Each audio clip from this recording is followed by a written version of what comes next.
کیا جو بہت سارے ایسے گجر نالہ اور اورنگی نالہ سے متعلق معاملات ہیں اس کو ڈیل کریں گے. ساتھ ہی کنزیومر رائٹس سے متعلق بھی کوئی چیز اس کے اندر آئے گی نہیں آئے گی کہ بھائی میں نے ایک چیز لے لی, ایک اپارٹمنٹ لے لیا, کوئی پلاٹ لے لیا, کوئی زمین لے لی, اور آج سپریم کورٹ کہتا ہے کہ بھائی یہ سب کینسل, لیز کینسل, تو میرے پاس NOCs وغیرہ ہیں, تو اس کے کنزیومر کے رائٹس ہیں, اس کے اوپر کیا ہوگا.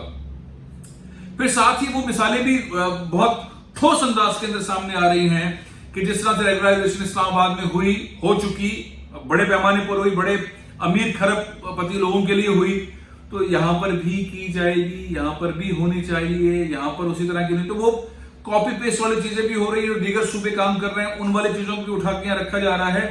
تو جو چیزیں اس وقت ہو رہی ہیں وہ مسئلے کے حل کی طرف آہستہ آہستہ بڑھ رہی ہیں. تو ذرا سکون کا سا عالم ہے, لیکن یہ ایک بہت اہم معاملہ ہے کہ سپریم کورٹ کے آرڈرز کے اوپر اب عمل درآمد نہیں ہو رہا ہے. جو آرڈرز دیے گئے تھے کہ 3 دن کے اندر نصرت داؤد کو گرا دو, اس پہ سندھ حکومت کام نہیں کر رہی. اور ساتھ ہی جو 3 ماہ کے اندر بلڈر نے ان سارے فلیٹ مالکان کو پیسے دینے تھے, وہ ویسے تو امیر آدمی ہے, بہت امیر آدمی ہے, لیکن اس پروجیکٹ کے حوالے سے جو اس نے پیسے بنائے ہیں وہ پیسے وہ کہاں سے دے, وہ تو اس نے بلڈنگ میں لگا دیے. تو یہ جو فیصلہ ہے اس کی نظر ثانی سے متعلق بہت ساری چیزیں سامنے آ رہی ہیں. ساتھ ہی جو پویلین اینڈ کلب ہے الادین سے متعلق, شاپنگ مال سے متعلق ہے, وہاں پر بھی یہی سوچ ہے کہ جو توڑا پھوڑی ہو گئی ہے ممبرز کے ساتھ کیا کیا جائے, ان ممبرز کو کہیں اکوموڈیٹ کیا جائے, ان ممبرز کو اکوموڈیٹ جب تک نہ کیا جائے تو کیا کیا جائے.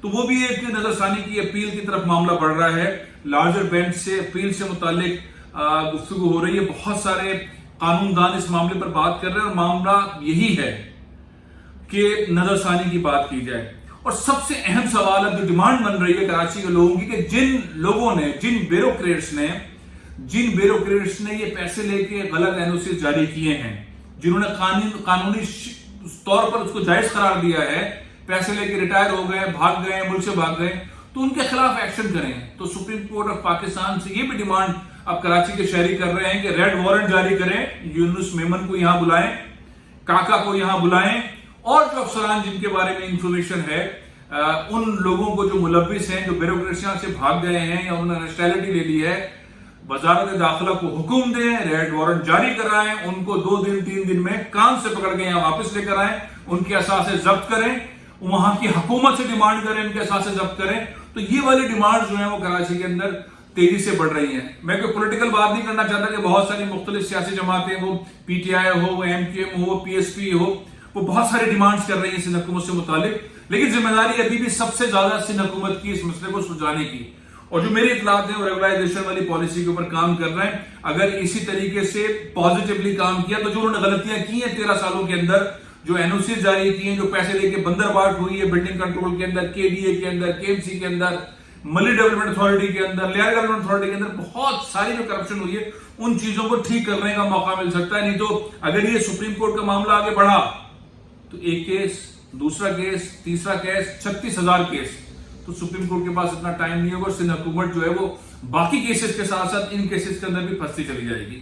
تو یہ اپنے بچاؤ کا بھی بڑا بہترین طریقہ ہے سندھ حکومت کا, اور میرے خیال ہے دانشمندی بھی ہے, اور ایک موقع بھی ہے. وہ کہتے ہیں نا موقع ہے, وہ اس لیے موقع ہے کہ وفاق یہ کر چکا ہے, صوبے ریگولائزیشن کی پالیسی پنجاب اور KP بنا رہے ہیں, تو سندھ کے پاس ایک بہترین زبردست قسم کی اپورچونٹی ہے. اس اپورچونٹی سے فائدہ اٹھاتے ہوئے ریگولائزیشن کی پالیسی بنائیں, جن کے پاس اس طرح کے پلاٹس ہیں وہ ہو جائیں. آخری بات جو میں کہنا چاہتا ہوں کہ وہ جو لوگ اس وقت پریشان ہیں, جن علاقوں کے اندر جا کے سندھ گورنمنٹ کے آفیسرز, KMC کے, KDA کے, ظاہر ہے پورا سین ایک ہی چل رہا ہے کیونکہ ساری گورنمنٹ جو ہے وہ چھوٹی بڑی جتنی بھی ضلع حکومتیں ہیں, ڈسٹرکٹ گورنمنٹ سے, سب سندھ گورنمنٹ کے پاس ہیں. تو یہ جو انتشار پھیلا رہے ہیں, ڈرا رہے ہیں ان کے آفیسر جا کے کہ بھائی یہ تمہاری گلی توڑ دیں گے, نالے سے کئی دور ہے, مطلب گھر 1970 کے, 80 کے, 90 کے آباد ہیں, اور وہاں میٹر بھی ہے, اور بجلی بھی ہے, اور گیس بھی ہے, اور خون بھی ہے, اور ہر چیز اوکے ہے. ان لوگوں کو جو ٹینشن پھیلا رہے ہیں, ان سے جو پیسے مانگ رہے ہیں, ان کو جو بلیک میل کر رہے ہیں, ان گھروں کے اندر جو ٹینشن پھیلا رہے ہیں, اس کے خلاف ایکشن ہونا چاہیے. اس کے خلاف ایکشن کی ضرورت ہے. میرا خیال ہے کہ بلاول بھٹو زرداری صاحب تک یہ بات پہنچنی چاہیے کہ ظاہر ہے کہ جو بیوروکریسی کر رہی ہے, جو ڈسٹرکٹ ایڈمنسٹریشنز کر رہی ہیں, وہ بہت ٹینشن دے رہی ہیں لوگوں کو. غریب لوگوں کو, معصوم لوگوں کو, سفید پوش لوگوں کو یہ سلسلہ بند ہونا چاہیے, یہ سلسلہ بند ہونا چاہیے. اور وہ آرڈر دیتے ہیں کہ والوں کو ان کی لائن کاٹ دو, اور پھر کہتے ہیں کہ یہ 2 گھنٹے 4 گھنٹے 5 گھنٹے کے بعد آ کے ہم اس کو بلڈوز کر دیں گے. ساری رات بچے پریشان رہتے ہیں, عورتیں پریشان رہیں, مرد پریشان ہیں, بزرگ پریشان ہیں. خودکشیوں کا سلسلہ شروع ہو چکا ہے. ایک صاحب نے 60 سالہ صاحب نے, میاں دلال حسین صاحب نے خودکشی کر لی تھی اسی بنیاد کے اوپر. لوگ ذہنی اذیت کے اندر ہیں. اس سلسلے کو بھی ختم ہونا چاہیے. اس شہر کے اندر, اس شہر نے بہت تکلیفیں دیکھی ہیں, بہت زیادہ تکلیفیں دیکھی ہیں, بہت خون دیکھا ہے, بہت دھماکے دیکھے ہیں, بہت لاشیں دیکھی ہیں. کراچی میں اب یہ بیوروکریسی, یہ ٹینشن نہ پھیلائے, بالکل نہ پھیلائے. ان ٹینشنوں سے نفرتیں پھیلیں گی. اور یہ بھی ہو سکتا ہے کہ جو نعرے لگ رہے تھے چند دنوں پہلے آپ نے دیکھے تھے, وہ نعرے اب سندھ حکومت کے خلاف لگنا شروع ہو جائیں. تو میرا خیال ہے کہ بلاول بھٹو زرداری انسٹرکشن دیں گے مراد علی شاہ صاحب کو, ناصر حسین شاہ صاحب کو, سعید غنی صاحب کو, کہ وہ اس طرح کی چیزوں کو روکیں. کیونکہ بہت ساری چیزیں پاکستان پیپلز پارٹی کی ایڈمنسٹریشن میں شاید نہیں کہی ہیں, لیکن اس چکر کے اندر یہ معاملات چل رہے ہیں, تو اس کو روکنے کی ضرورت ہے. کہتے 2 کام ہیں اور ہوتے پھر 200 کام ہیں, اور جس کی وجہ سے بہت پیسہ کھایا جاتا ہے. تو بس اچھی امید کے ساتھ کہ ریگولائزیشن کی پالیسی سے حکومت بنا رہی ہے, اور ساتھ ہی نظر ثانی کی اپیلز بڑے پائے کے بیرسٹرز جو ہیں وہ جمع کروا رہے ہیں. اب دیکھتے ہیں انشاءاللہ کراچی کا مسئلہ کس خوبی سے انشاءاللہ حل ہوتا ہے. لیکن فی الحال مسئلہ سنگین ہے, مسئلہ اپنی جگہ پہ کھڑا ہوا ہے. پروگرام میں یہاں ختم کر رہا ہوں. انشاءاللہ کل پھر حاضر ہوں گا. اجازت دیجیے. پاکستان زندہ باد.